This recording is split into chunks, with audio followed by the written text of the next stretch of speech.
Class teacher ಒಬ್ಬ ವಿದ್ಯಾರ್ಥಿನಿಯನ್ನು ಕೆಲವು ವಿಷಯಗಳಿಗೆ ಗದರಿಸಿದರು.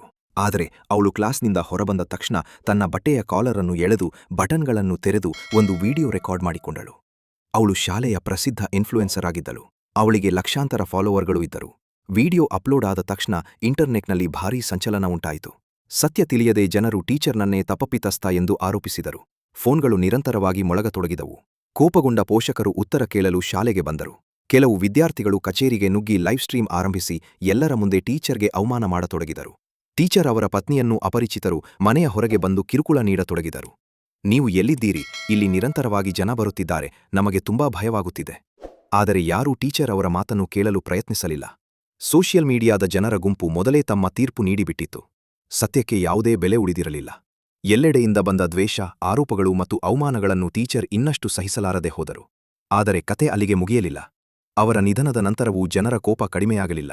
ಕೆಲವರು ಅಂತ್ಯಸಂಸ್ಕಾರಕ್ಕೂ ಬಂದರು. ಅಲ್ಲಿಯೂ ಲೈವ್ ಸ್ಟ್ರೀಮ್ ಆರಂಭವಾಯಿತು. ನಿಂದನೆಗಳನ್ನು ಮಾಡಲಾಯಿತು. ಶ್ರದ್ಧಾಂಜಲಿಯ ಬದಲು ಅದನ್ನು ವ್ಯೂಸ್ ಮತ್ತು ಕಂಟೆಂಟ್ ಪಡೆಯುವ ಸಾಧನವಾಗಿಸಿದರು. ಆದರೆ ಒಬ್ಬ ಶಿಕ್ಷಕಿಗೆ ಮಾತ್ರ ಒಂದು ನಂಬಿಕೆಯಿತ್ತು.